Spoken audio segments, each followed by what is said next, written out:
Hello, everyone. Welcome to another series underneath Next Step Forward. The Next Step Forward is a series I have designed with the intent to assist you with simple yet powerful solutions that would in turn help you progress in your job, role, and career. This series aims to address some of the most common queries that can help you progress in your professional life.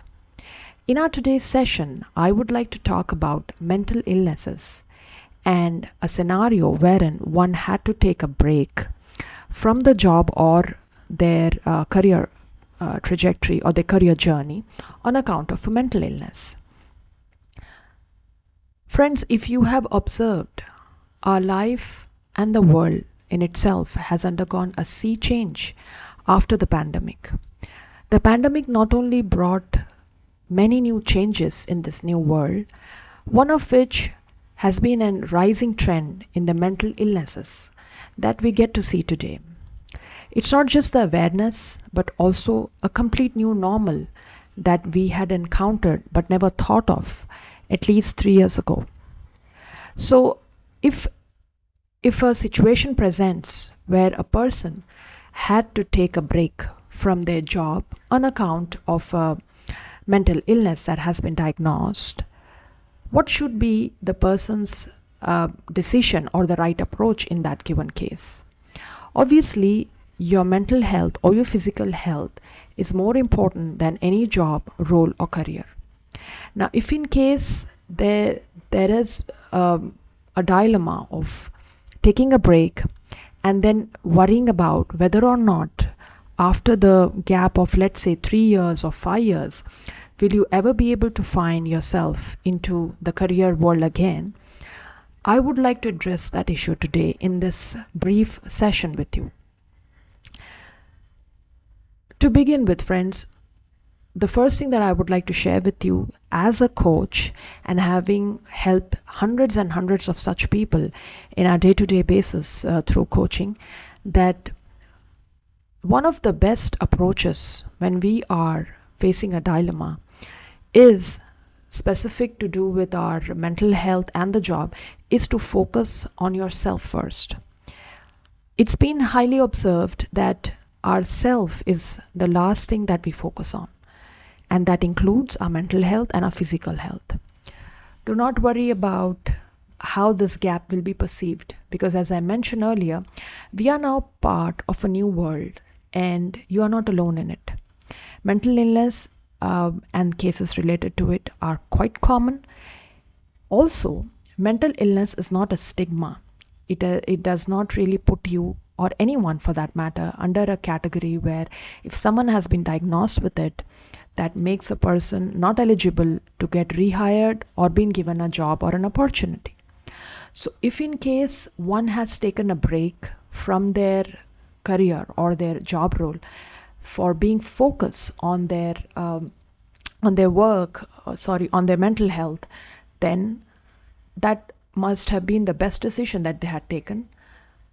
And not to worry that if there has been a break or it is showing up in your profile that there's a break of 3 years or 5 years, and now that you are well, fine, good enough to get back to work, feel confident enough to get back to the job world again.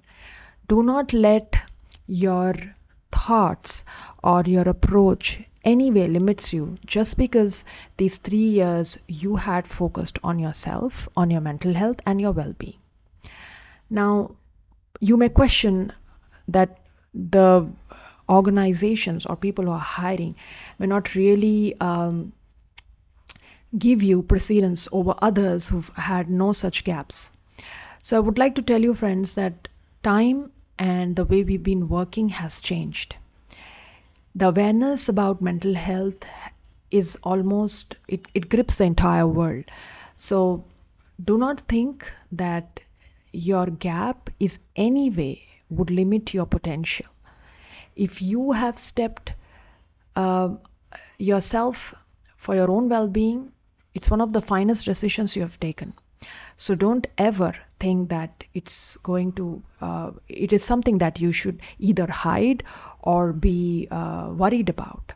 Instead, one of the other best approaches that you could adapt is to invest in your skills, or in your KSA. As I say, KSA stands for knowledge, skills, and abilities. Because at a workplace, an organizer or a person who's willing to employ you is someone who's more interested into the potential you get to them, to your abilities, to the knowledge, and to your skills. And all three, this together is known as competence. And it doesn't really matter what kind of break you took for your own well-being. But what really matters is how much of the time that you have at hand you've invested in really honing up your skills. Because your competition are not those people with similar scenarios or breaks, but are those people who, regardless of the break or no break, have been consistently working on honing up their knowledge, skills, and abilities. I hope, friends, this new brief series on awareness, you would have find it easier and may have gained some tips or takeaways in form of the approach that you need to adapt, so that next time, if in case you find yourself into similar situations, or any of your close associates or friends into it, share this approach with them. And also feel free to ask anything you need as a next step forward. That's it for today. Thank you so much for your time, and I'll talk to you soon.